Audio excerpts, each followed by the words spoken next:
Hello, I'm Professor Catherine Flick from the University of Staffordshire. And I'm Professor Esther MacCallum-Stewart, also from the University of Staffordshire. Welcome to Developer Mode. So, I want to talk to you today about responsible AI, because this is something that has come up a lot in the games industry over the last, year or so. And there's a lot of discussion about AI use and whether it's appropriate or not appropriate, and whether people like it or they don't like it, and whether studios use it or they don't use it, and whether we should be teaching it or not teaching it. There's so much controversy about use of generative AI in games. Yeah. And I think it's really good to have a conversation about that, because lots of people are like, oh, what do I do? Is it responsible? You know, there's a lot of people who have very strong opinions about using generative AI. And I mean, I want to state straight out that I'm coming at this from a very critical perspective, given that I'm a professor of ethics and games technology. And I think it's really important to have a think through a lot of these technologies as we're implementing them in our day-to-day life, if we choose to do that. And I think it's really important to understand, you know, what the kind of motivations, the limitations, responsibilities of companies and us as educators as well, I guess. Yeah. I think that's a good point, actually, because obviously we're teaching it and we have to teach it to students. And the students have very, very strong opinions about AI, which are very often informed by, you know, what is immediately happening in the media. Yeah. Perhaps less so about some of the things that are a little bit more insidious, that are sort of slipping in without us really realizing. And I think I've had so many conversations with students about this over the last year, but we were talking before we started recording. Yesterday, I had 3 conversations with 3 different students. And I think we've got a real duty of care to make sure that they really understand what's going on here, but they're also able to think really carefully about what that means in terms of their jobs, in terms of where they're going in the industry. You know, Staffordshire's very, very industry forwards. So it's really important for us to make sure that we're giving people good information. And things like where their skill set lies as well, absolutely. Right? Yeah. And as we go through our talking points on that, we'll cross into a lot of these things. Yeah. But I think it's, first of all, we should probably just clarify. Oh dear. There we go. I'm doing the up button, not the down button. Sorry. Oh, There's an adage in education that when you become the higher up you go, the more likely it is that tech is going to fail on you. You kind of lose skill points in it. I have a computer science degree. Yeah. And for people watching, we've got a little PowerPoint in front of us that's just got some notes on it so that we can make sure we're moving from point to point. And it did not work there. So. Anyway, so I think it's really clear at first that we clear up what it is that we're actually talking about here. So we're not talking about like a lot of AI has been used in games for a really, really long time. So we've got things like procedural generation. Yeah. We've got like enemy and boss AI, like, you know, how do things move from point A to point B? Do they chase the the player character? What sorts of mechanics do they do in what sorts of orders? And do they change that up depending on skill and all these sorts of things, right? NPC response. Yeah. And I mean, basically anything that's not, obviously apart from procedural generation, because that's generative, right? So No Man's Sky, classic kind of, you know, big scope, procedurally generated art type game. And we've got things like Dwarf Fortress, which have massive procedurally generated narrative. And other sorts of aspects of that game. I mean, everything, basically. One of my favorite games, by the way. Anyway, but basically, we're not talking about that sort of AI here. We're going to be talking largely about large language models and these kind of like hybrid models that we're now getting, which are kind of but these things that are supposed to basically do everything. They're mostly they're mostly got some aspect of natural language processing, i.e. you type in a prompt and something happens, right? So something's created or something you're getting a response or something like that. So this is what we talk about when we talk about AI is actually a really, really complex conversation just in itself, because everything is AI, but AI is not everything. Yeah. Right. So I have a question actually. It's a question of is it this and is it that? So I use Duolingo every day. I've noticed recently that Duolingo has integrated some more AI stuff. So Falstaff in particular, the bear, he's very clearly AI now, and he will have conversations with you. But at the same time, is Duolingo an LLM in the way that it works, or is it just because there was a lot of uses an LLM, right? So one of the it will have a model. I mean, it's probably not one of the commercial, or it might be one of the commercial models, who knows? But it might be their own model that they've spun up. And this is one of the things, is that it's actually not. I mean, this is my little where I think the future is going to go with this. So I think we're going to start seeing smaller models that are very specific to certain sorts of tasks. Yeah, and I mean, that might be actually a much better way of going about this, right? If you got smaller models, it means there's less other problems with them. But I know more than one person who doesn't work in games who uses what they call a proprietary AI that often works within their company, that does whatever it is that their company does. And I've got a couple of friends working in completely different. Yeah, and I mean, I think one of the issues, of course, is always like data security, especially if you're talking about confidential information within companies, because the last thing you want to be doing is, if you're a company, you don't really want to be uploading all of your proprietary, sensitive, confidential information onto something like ChatGPT and have it spit it out later. Or maybe the opposite way around, putting information into ChatGPT and asking it to look for certain things. That's also a problem that I've personally encountered, where ChatGPT was being used as a search engine to look for topics. Yeah. And as a result, there was the potential for it to hallucinate that those topics were true about those people that it was looking for. Yeah. So it was a really vicious circle there. So I think what we'll probably start to see, in fact, is we're starting to see it some of the edges of the big companies. They're starting to do things like, make it so that you can have kind of locked off versions of it. Where your data is only going to be used for training within your specific company purpose and stuff like that. So I think what we'll end up seeing is a lot more smaller models that do very specific tasks. So I mean, we've already got models that just do things like transcription, for example. Yeah.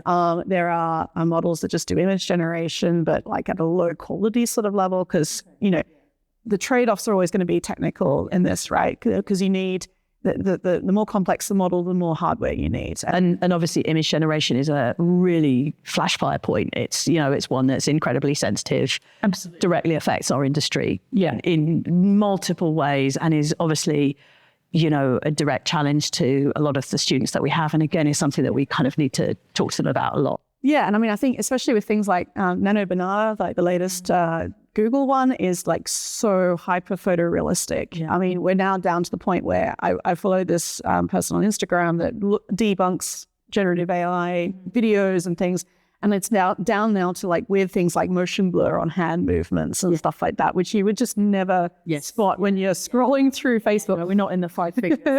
Exactly. Yeah. No, we're well beyond that now. So I think, it's important to understand what it can be used for, what the motivations that are there to use it, but then also what the issues are with using it, such that, not in just a short term, but also a longer term and broader societal impact kind of way, right? And I think that's a good point, because it can feel like, the quick and easy path, and we all know that leads to the dark side, right? So, but I think there's the real kind of currency there, that the way that it's been introduced into society at large has certainly been, you too can become an artist without really appreciating the huge amount of effort and work. So the other developer mode that I did with Joe, he was saying, our students do life drawing for 2.5 years, and there's a reason that they keep doing life drawing over and over again, because you won't get good at life drawing unless you do it. And I think, as I say, the way that AI has been introduced in the mainstream has very much been, you can become an artist very much like Karen Hallian, and not necessarily recognizing that the reason that you can become an artist like her is because all of her stuff has been scraped, So you're not really doing that at all. And that, Yeah. So I think, the main question I want to kind of get into in this talk really is about, can we actually have responsible use of generative AI in games? And I think this is just such a really useful discussion to have because of all these conflicts, right? So we're going to go through a couple of things. So I think it's to understand that question and answer that question, it's firstly useful to understand what the motivations are behind using it. And I mean, I like to kind of think about these in terms of extrinsic, so external, outside motivations versus intrinsic, which is kind of like the motivations you have yourself, right? Like personal motivations, right? So if we look at the extrinsic ones, I mean, some of the obvious ones there are some of the big studios, for example, are starting to force, essentially in the worst ways, starting to force the use of this technology within their companies. So we're starting to see, like Microsoft is a really good example, where they're forcing most of the people who work for them to use Copilot, so in various ways in work. And I mean, that was actually in the news this week, wasn't it, with the police chief that was that resigned as a result of misuse of Copilot hallucinating. So yeah. So I mean, obviously, so that's one of the more kind of, I think, less responsible ways of introducing a new technology to your company is to essentially force everybody to use it. There are also these motivations, but I mean, Microsoft's one thing, so they're obviously building their own product and they want people to use it and they want to test it. I mean, it's essentially being experiment based, but then they also want it to be like, if it's being used in that industry successfully, it's a good case study for other industries to pick it up, right? So it's kind of what they say for there. Yeah, learn by our example. Yeah, right. As well as that's going for them. Yes, exactly. Yeah, that works out well. But then there are companies like that don't have their own models, but they're using other models. So they might be using Microsoft's or OpenAI's or Google's or I don't know, Anthropic. I mean, there's a whole bunch of them now, right? They're the big four though, and what we're seeing more and more there is that they're kind of that there are some usages that we're starting to see within studios and within companies, games companies that will use this, but they tend to take different forms. And so in AAA, for example, there's a lot of the motivations behind studios taking this on is largely cost cutting, just to put it very bluntly. We've seen a lot of layoffs in the games industry over the last couple of years, because cost cutting means people often. Exactly. Yeah. And the hype of the promise of AI is that it can automate things that humans can do to a high level, right? So they talk about things like PhD level intelligence, which I always find hilarious because it can't say how many R's there are in strawberry and things like that. But anyway, but there are these benchmarks where they essentially mark their own homework about how great they are. But they're supposed to be getting better. I mean, one of the things it does show is that they are getting better at certain types of calculations and certain types of responses to certain sorts of material. But it's all largely against benchmarks, which are not actually how people work. But anyway, keep that in mind. So the promise of that is to be able to automate things that humans do. And a lot of the things that these models are actually not that bad at, and I say not that bad at in a kind of very fuzzy way, is things that are often done by juniors in studios. So we see things like low-level programming, right? So very fundamental programming is actually, there are some really good models that do that not too badly. Things like, I mean, obviously like we're seeing sort of, we can look at the Expedition 33 controversy about the concept art that was generated, that was left in the main game, right? And there was a huge controversy over that. I mean, there would have probably been, if they hadn't used generative AI for that, they would have used probably some probably a junior concept artist, right, for that, right? So a lot of these uses of generative AI in studios is often in these, especially in the AAA and the big studios. Actually, 33 is not technically AAA, but anyway, but a lot of it's being used and in the big studios to kind of replace or what they call sort of like enhance these kind of junior roles. And presumably that's a problem from actually learning once you're in employment as well, because if you're not being employed as a junior, then how are you being employed? Yeah. If the space to learn that is often given to that, let's say all our concept artists get amazing jobs doing amazing things, they're not usually going to go in at the top. They will start at the bottom and work their way up. That's a traditional way that we expect the workforce to work. So what does that actually mean for, Well, it means you've got no juniors, right? Yeah. And so if you've got no juniors, it means that in 10, 15 years' time, when all your seniors have retired, You've got no seniors You've got either. no seniors either. Or juniors, right? What you'd have instead is, I mean, either you buy into the hype that AI is going to do everything for you, right? Or you're going to end up like you're gambling, right? You're making a bet either with the technology, or if you decide not to do that, or you decide to kind of half it, right? You're still going to have a decreased pipeline, right, in terms of the human skills and experience that you have. And this is problematic because one of the ways that people become senior is that they're able to they master their craft, right? Yeah. And mastery of craft, going back to your concept, your life drawing skills, right? The reason why you do it over and over and over again is to master that craft. And if instead you're just typing prompts over and over again, I mean, I guess there is potentially a craft of prompt writing, but is it really what you go into concept art to do? Is it really what you go into programming to do? I mean, a lot of the process of making games and what we like about making games is actually that process, right? It's part of that bringing humans together to kind of create art and make something together that reflects something that we're, not either, but usually play. Maybe some, depending on the sorts of games, it might be things like teamwork, collaboration. It might be, lots of things come together, and we're usually making some sort of statement when we make a game. Even the big AAA games make statements about. And I think it's a good point as well, because just because you're a junior doesn't mean that you aren't going to have an original idea, and isn't the whole thing that we really crave is originality.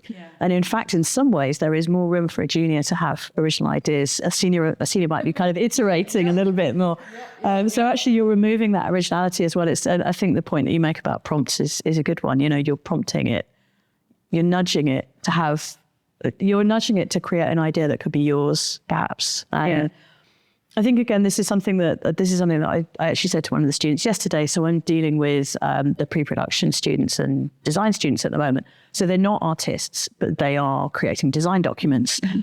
And they're having quite a lot of anxiety because they want to do these prototype games. And they keep saying things like, I want to storyboard it and I'd like the storyboard to look like this. And they're coming up against, do I use an AI image which will give me what I want? Or do I use a screenshot from a game, which is fine, we allow that to happen, which probably isn't exact because, from one of them yesterday said, I'd really like it to look a bit like Hollow Knight. Can I use an image from Hollow Knight? And I was like, of course you can.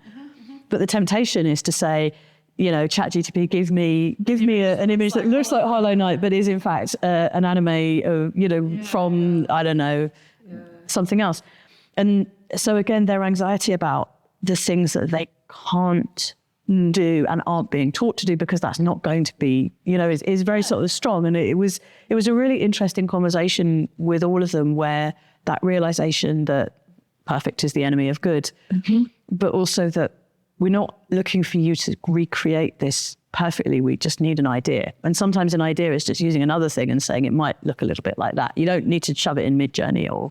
Yeah, and I think also with that, I mean, what you start to do is you start to stifle kind of curiosity and kind of creativity in that way, because, I mean, a lot of the way that humans work is we're like, oh, we like that, let's apply it to something else, right? And I think, or let's mash these two genres together, or let's, and that's where a lot of this kind of novelty. I mean, look at Balatro is a really good example in a game, right, where you had, fairly standard idea of two genres, right? You had a card game and you had a roguelike, and you mashed them together in such a way that it was something that was very novel, even though those two concepts have been done basically to death, right?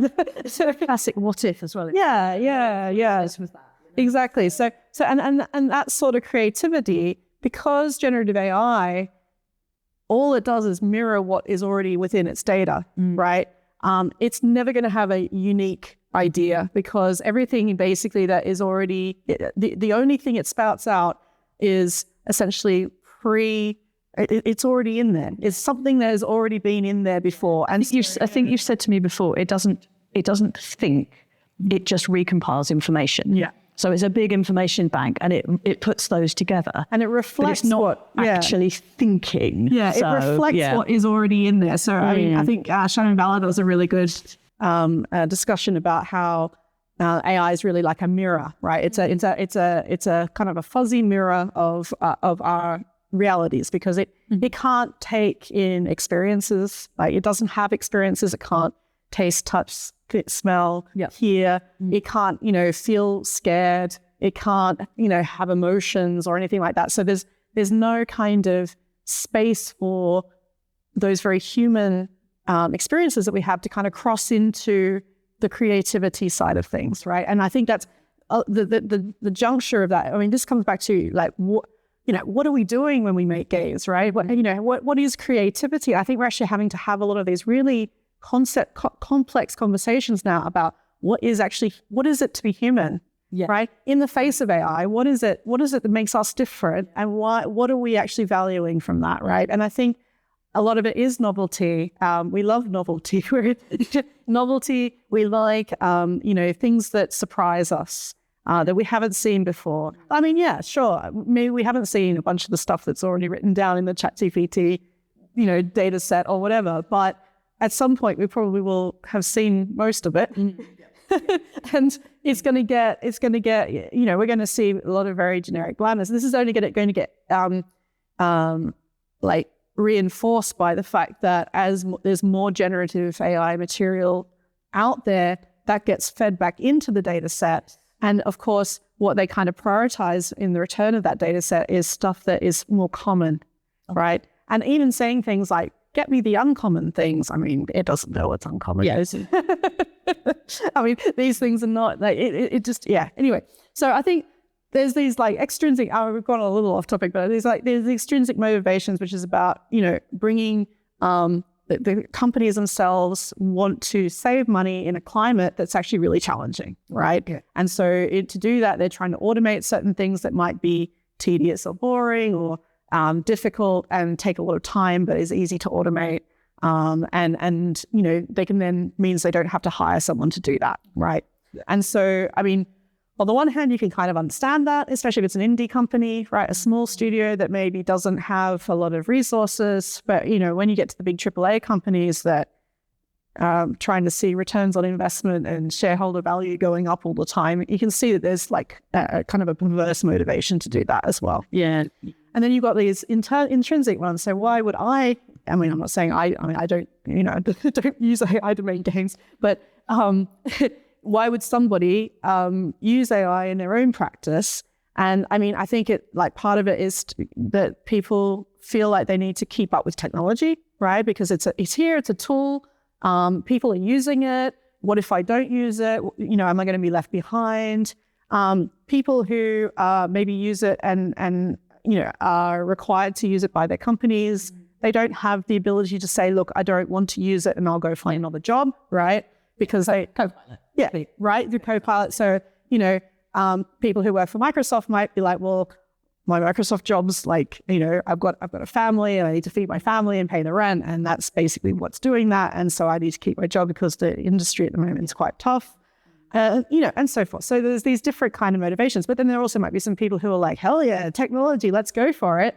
And it might be more about kind of finding ways to use it that they feel okay with doing, like maybe as part of a pipeline process or something like that, or maybe to remove the tedium from their specific job that they normally wouldn't hire someone else to do anyway. Mm-hmm. And maybe that's okay, right, in certain sort of situations, unless you end up with concept arts in the generated concept art in the final piece, right? Mm-hmm. But, maybe if it's part of a process, maybe that's okay. But then I think there are the other implications of generative AI are still quite strong, and we'll get onto those in a bit as well. Yeah. Super. Yeah, no, yeah. So I think we've talked a little bit about how studios use generative AI. A lot of it seems to be kind of part of either pipeline processes. So basically, or like replacing tedious things that can be quite costly to do. We're seeing really good models in terms of programming, for example, that are quite good at doing kind of, repetitive programming stuff. And like we said before, the image models are getting really, really good, right? Yeah. What we certainly don't see is, hey, ChatGPT, make me a game. which I mean, I'm sure you could ask it. You could ask it. It would not do a very good job. I mean, it might do a simple kind of very simple game, right? But in terms of things like complex, like certainly complex narrative games, complex games that like have a lot of assets and things to track, for example, anything that requires kind of like knowing context, it's just not very good at doing that. And partly that's mostly because of context windows. So the basically when you put a prompt in, when you put some stuff into a model, you can put it like documents and things, and it can learn from the documentation. So you might put in like a design document or something like that into your model, and then what it would do is it would go, it processes all of that data. I was going to say reads, but it doesn't actually read. It just processes the data, and then theoretically it uses that to weight the model so that it provides stuff that is relevant, like to that. However, it can hallucinate with that. Yeah. So basically it makes stuff up because it still has all this other corpus of data that is still going to be, used. And I've had a student actually for their final year project doing stuff on generative narrative AI to see if players preferred a human written or a Gen AI written set of narrative. And it wasn't like a constantly updating one. It was just one that like essentially spat out a dialogues tree and then they put it into the game. And it could not keep track of it was only a very simple dialogue tree. It couldn't keep track of things despite the fact that was in the game design document that was uploaded to it. I mean, there's a lot of problems with this still. Yeah, I mean, I've actually seen that firsthand as well with role-playing games, with people trying to generate one-shots or models, and basically saying, please write me a game that's going to last for XX hours. It's got this, and this, and this in it. And it looks fine to begin with, and then it just starts to bring in very odd things. And I think one of the reasons is actually it has too much information. Yeah. Because the example that I saw was meant to recreate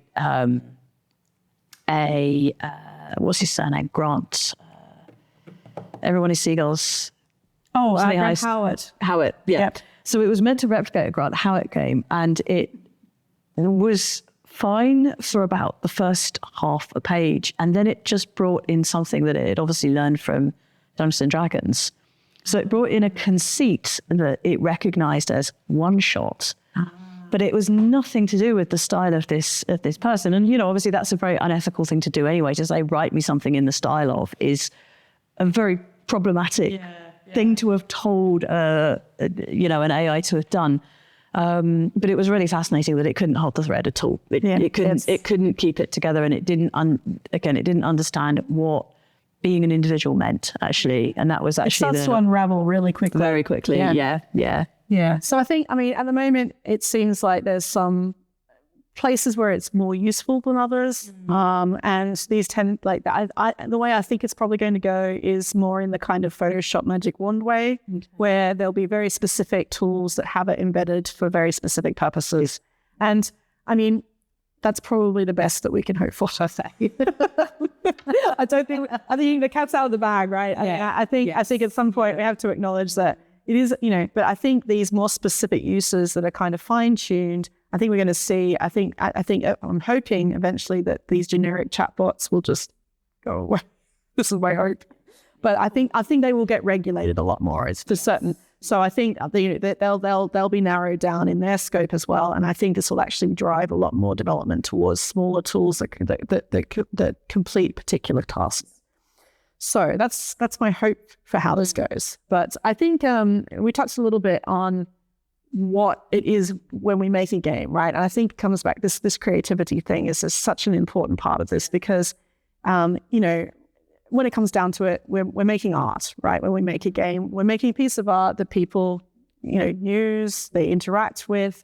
It's an active form of art as well. It's not a passive sitting and watch a film or whatever.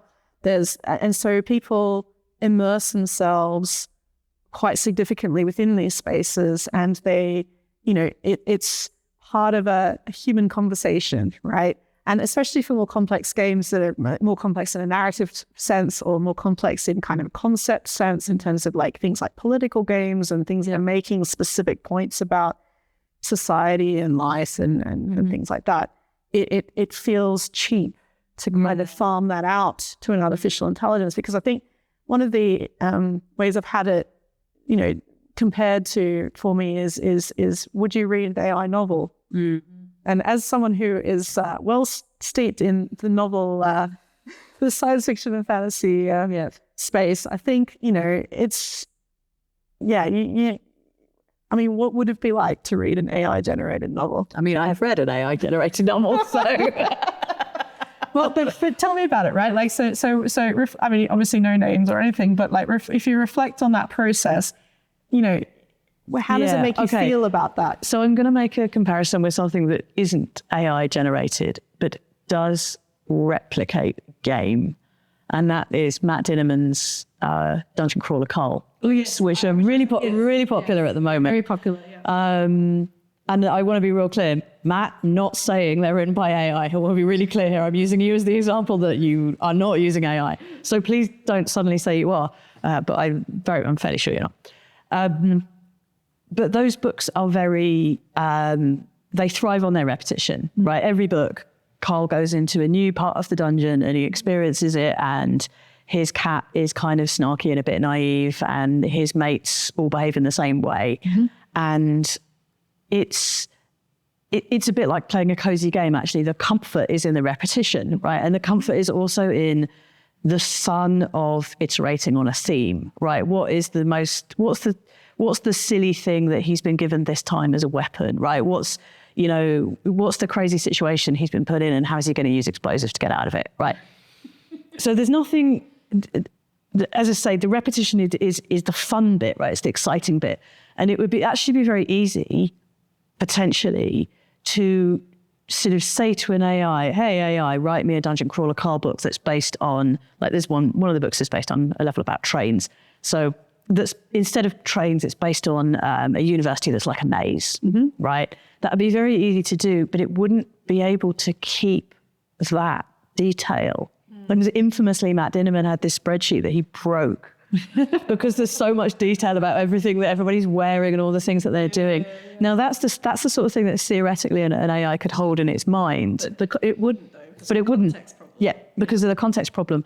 And it also wouldn't be able to do some of the things like, one of the things that I actually quite enjoy about the books is that I find them a little bit flawed as well. There are some bits and I'm like, and there are some that I'm like, I'm not an author, and but at the same time, there are elements there that I think that possibly needed a little bit of an edit, or, that sentence might have needed a bit of work. He's self-published, and that explains that. And an AI tends to actually smooth those things out.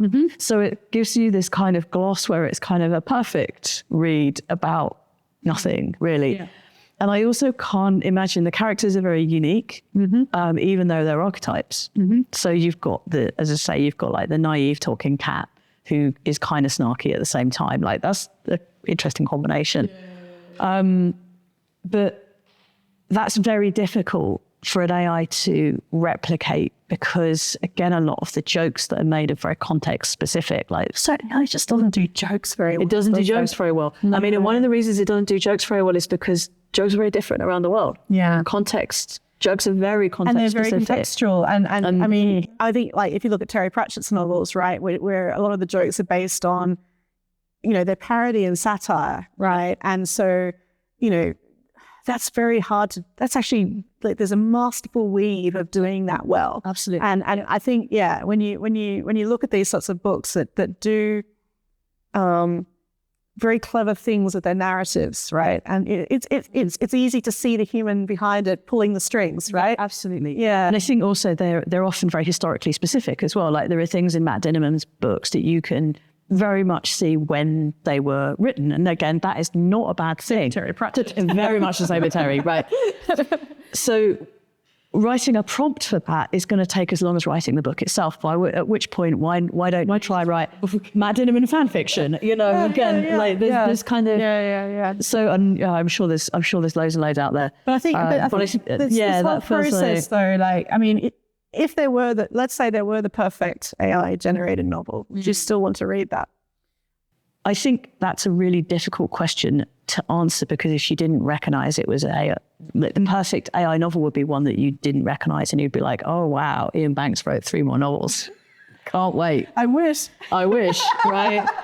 So actually, I think that that's a kind of an unanswerable question. But the answer is that it would have to be more human than human. I was going to say, but if you found out then it was AI generated, would you feel betrayed? Yes. Yeah. See, this is the thing, absolutely. right? And again, it's that disconfirmation of truth as well. And I think it's because the betrayal, and I will just explain why I would feel betrayed, is because one of the things that when you go into like reading a book or playing a game or something like that, you expect that someone has spent their time and energy and thought and creativity and all of this stuff it's hard to write a novel. It's hard, well, a good novel anyway. It's hard to write a novel. It's hard to write a bad novel. It's true. It's hard to write, many NaNoWriMos of, and it's hard to make a game. And there's a lot of the recognition of the fact there's a lot of blood, sweat, and tears behind that is part of the, you're sitting down and reading a novel that someone has spent time and energy on, and I think that's,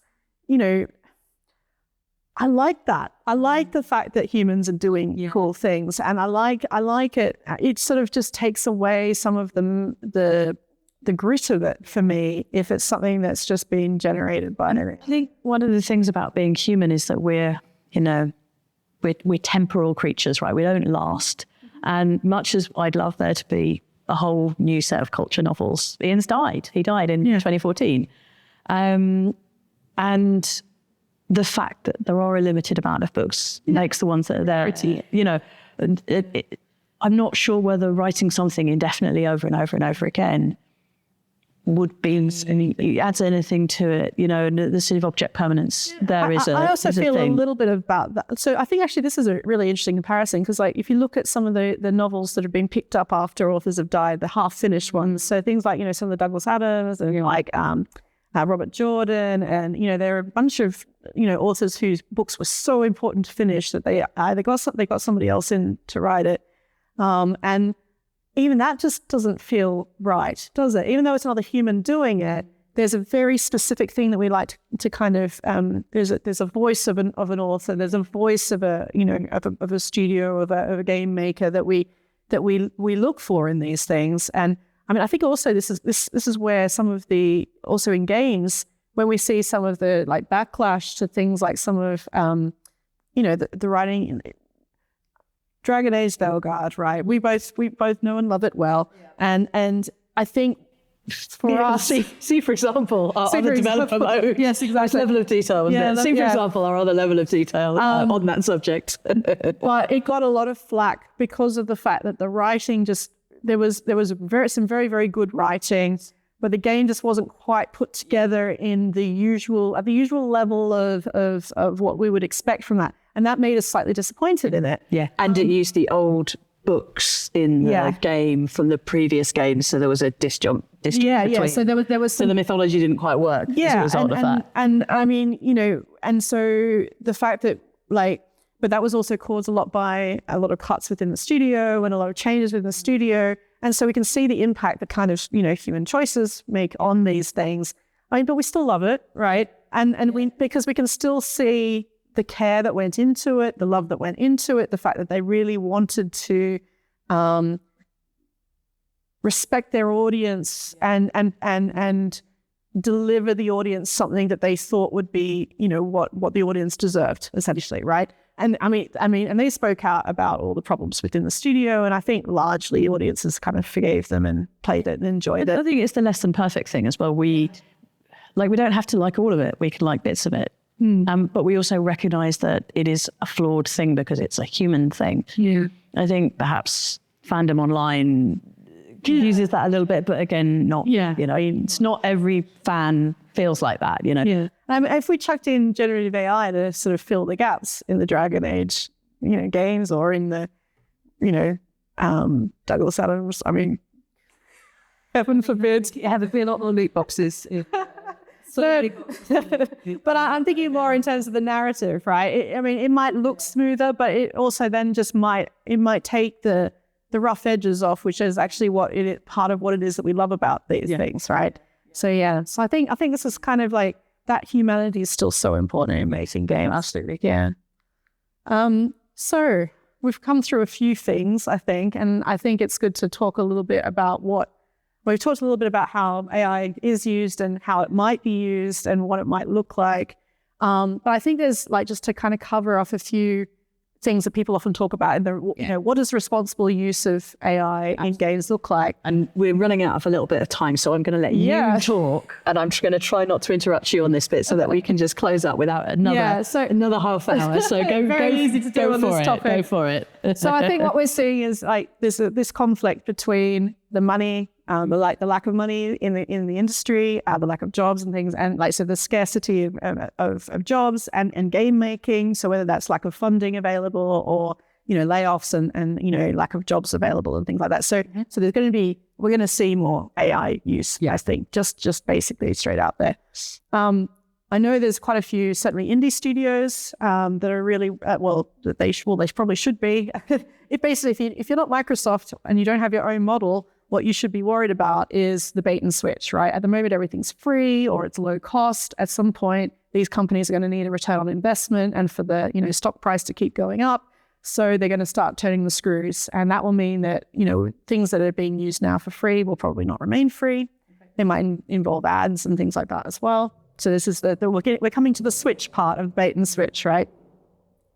I think some of the things that the studios, particularly, there's obviously the backlash from fans when they find out that generative AI is being used is still a huge issue. But this is largely in certain sectors of the games industry. There are some sectors of the games industry where they just don't really care.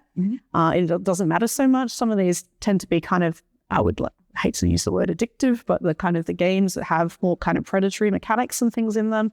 So things like social casino games and things like that, where it's not so much about the art or whatever, it's more about the mechanics.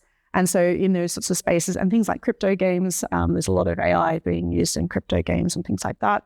So I think, we're going to start seeing a lot more studios branding themselves in such a way that means either that they're very obvious and about their use of generative AI, like they straight out say that they don't use it, for example, or they explain how they use it in a very specific method. Like, so they might say that they use it in certain pipeline tools, for example, right? So this sort of openness and transparency, I think, is going to become more of a thing. We talked about training juniors and how that's such an important part, of the actual whole process and the industry process. So these are some things to think about with different. And I think part of also this is the fact that generative AI has essentially already stolen most of the art, right? That's it's all in there. There's going to be more drive for studios to essentially own their own brand of things like, what their art looks like and how they, so it's very obvious if someone has made an in the style of type game, right? So having your own art style, your own kind of game style, narrative style, all this sort of things are going to become a lot more important for those studios that want to kind of make sure that, that they're reinforcing the human elements of their games, right? They don't want to become generic. You don't want to become the generic slop game, right? And I think, when it comes down to it, we're looking at over time, if we continue down the path that we're at the moment and we follow the hype train that is being promised in AI, we're going to be reducing our skill sets in terms of what we're able to actually do. And in doing that, we're going to become lazier about things like curiosity, creativity. Sure, maybe you're being creative if you write a fancy prompt and it gives you a piece of artwork. I don't think that's the same as sitting and spending time on learning the craft to be able to produce a piece of artwork. And this stuff takes years. And if you're using the outputs of people who have taken that time to get to that level, then you're essentially it's sort of like stolen valor, right? You're hanging onto their coattails. Yeah. So I think really the final question, I think that what would be the purpose of an AI game? Who would play such a game? Why would they play it? Much like why would you read an AI novel, right? There's no there's the human capacity is not there. Every edge is smoothed off. Everything looks perfect, but it's all surface level detail. Yeah. Amazing. Okay, well, Catherine, thank you so much. That was really, really interesting. Thank And you, Esther. yeah, no, well, thank you very much. And that was developer mode.